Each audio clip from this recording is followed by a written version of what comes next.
level 3 Lucian to level 1 Jinx. So already got that little difference right there. But this time he's there at the beginning. All Belina boys are there from the beginning. And this is game 2 between Belina boys taking on Legacy of Alfwood.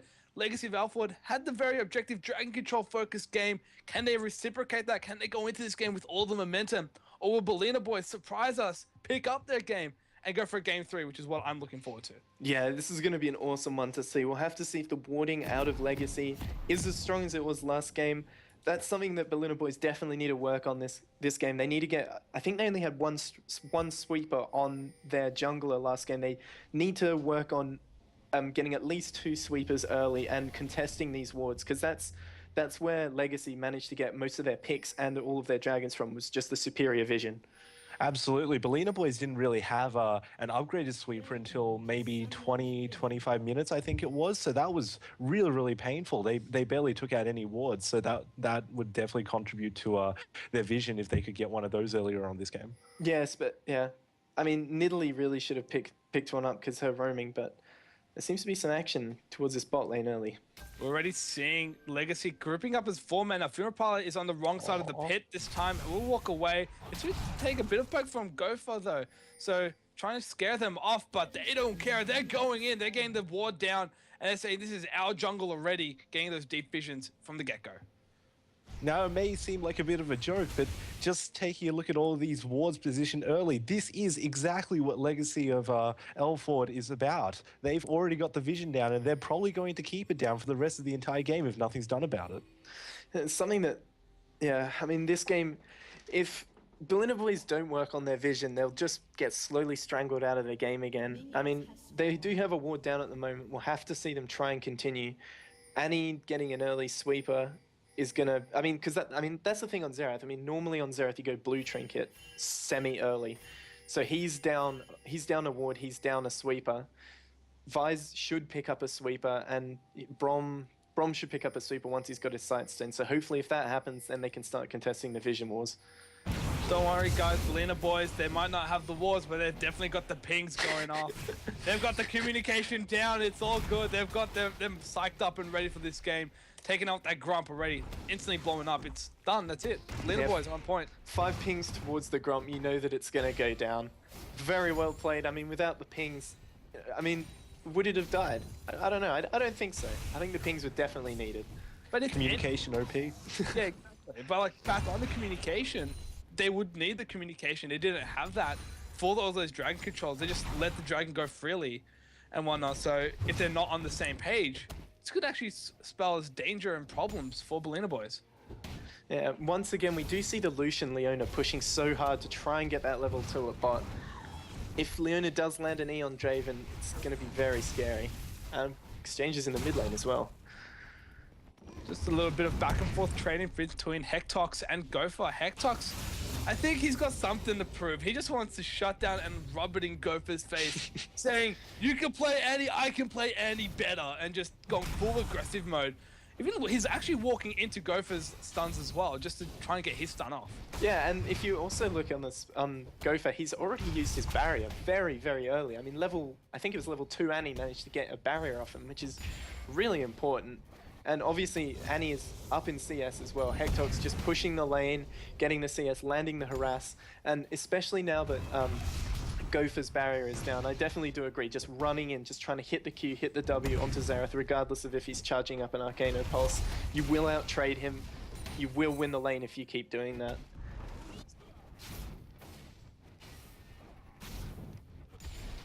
He's already 10 CS up as well in mid, so we'll have to see if if Blue Brownies can come maybe abuse the Annie. I mean, Annie does push hard early. She's immobile. All you'd have to do is pop out of the brush with a Vault Breaker. You're going to force a flash.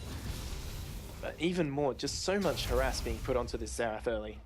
He's already got that CS lead 24-15. Again, he's trying to show that dominance. He's just like, I didn't like last game. I don't want to show how to really play. If anything, it's a pride thing, I feel. It's like it's the OCE meta where you see the opponent do something, you want to take it back and like, I can do it even better. What is this, mate? Sit down, I'm the king of this rift. And that's what I'm getting from this matchup. And it's really intense and I'm loving it. And hopefully game 3, Gopher could pick up the Annie again and be like, no, this is how you play it. The Annie rivalry in the mid lane. It's just so good. I mean, both times we've seen Annie just on, obviously, each of these players, they've now both played Annie. And both times the Annie early is just so strong in lane, managing to, I mean, I think the CS advantage for Hectox is similar to as the CS advantage for Gopher last game when the roles were switched. So we'll have to see if he does as well as Gopher did last game with Annie. I mean, I know he wants to. He has to prove it. He has to prove that he's the undisputed Annie king, but we'll have to see his map movements and see if he gets ganked, because he's got no wards down, and he's on Annie pushing just so hard. All Vi has to do is walk behind her, and there goes a flash or maybe even a kill. So we'll have to see where this Vi decides to roam. Unfortunately, the lane resetting in mid lane, so there's not that much gank potential anymore. No, yeah, that's right. It did reset, but Xerath has gone back already. Picked up a Chalice. It's very, very, very good purchase. Definitely need that. I like this time. There is that early magic resist against Annie, something that was definitely lacking last game. Maybe the reason that she managed to snowball so hard is that nobody decided to buy any magic resist. They really didn't respect the Annie damage, but definitely a very wise pickup from Gopher. He should be able to saying save to the rest of his team, definitely pick up that Emma, or else we're going to get absolutely shredded by that Annie once she hits level 6. Yeah, Malphite's already picked some of us as well, but mostly towards Maokai at the moment. His magic damage is really strong in lane, and he does have a huge CS advantage as well on the Maokai, 45 to 22 already. It's the same as last game. If anything, 42 had that CS lead up in our top lane against Turd-Head. So it's already got, it's not that surprising. This is just a matchup that's in favor of Fort E2. But what I'm actually really enjoying is that in previous game, I remember how we said our funeral parlor, he disconnected and he didn't come into game for a couple of minutes. He already was a few levels behind. But going into this matchup now, he's actually ahead in CS. All right, granted by 3, but it's still having that small lead instead of being completely behind. Yeah, that's right, and it's so important on the Draven especially. He's doing a good job catching his axes. He's on 13 stacks so far, and yeah, as you said, he is winning CS as opposed to last game where he was losing. I would not be at all surprised to see Vi rotate towards the bottom lane and try and net Draven an early kill. Because out of all AD carries, he just snowballs so hard early. If he gets the kill, gets the adoration stat cash in, you know, he can just start stomping on this Lucian if he does get a kill. How many stacks is he sitting on right now? How much? He's on 15 at the moment. He's stacking them up nicely. Really, 15? Yeah, he's not stacking them up that fast, but I mean, it's still a lot of good. I don't know, maybe I'm bugged. I think it's like 150 or something, I reckon. Yeah, definitely. It's not counting the minion kills in this. No, yeah, that's right. It's Okay. damn you, spectator bug! Why can't you show us the real adoration stacks? We want to adore Draven, isn't that what you want, righto? Well, I'm sure. Hopefully, Vi will adore Draven by ganking for him. Yeah, definitely seeing maybe waiting for those junglers to hit that level 6 already, because you want Ranga to get the thrill of the hunt, get the stealth in for the gank. So that's no surprise. But do you think with Blue Brownies playing Vi can actually gank quite effectively pre-6? Yeah. Granted, it's Assault and Battery is definitely an amazing ultimate, but still, you think I can gank pre-6, I can at least do something. Yeah, the Vault Breaker is so strong, especially on somebody like Annie. It's even good if you want to flash Vault Breaker from the brush, even if it's going to force Annie to flash, because it means she won't have that flash up to play aggressively. It also means that once you do hit that level 6 on Vi, you can just walk mid and ult Annie for a free kill. Ibrings at level 6, just waiting in bot lane. No, he's probably just going to go back. Yeah, it wasn't really too much of a gank opportunity. His lane decided to back as well, so I guess they didn't really want to fight. Was looking for a counter gank, didn't see a gank. Yeah.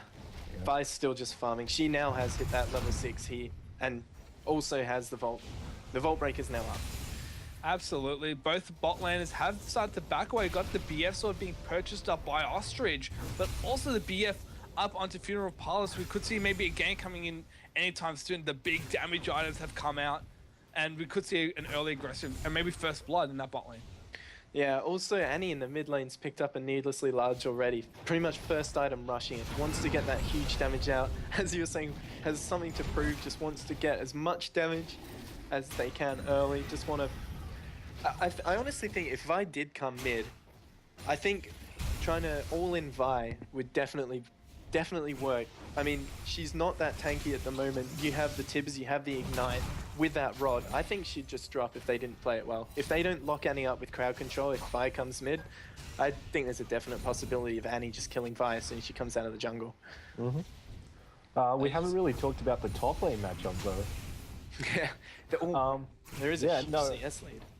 Yeah, it's nice to see that Maokai can sustain his mana because he started with the Doran's Ring. However, Malphite can't with just that Crystalline Flask. So he needs to go back. Ooh. Go far, nearly landing the shocking orb on the Hectox, forced the flash away.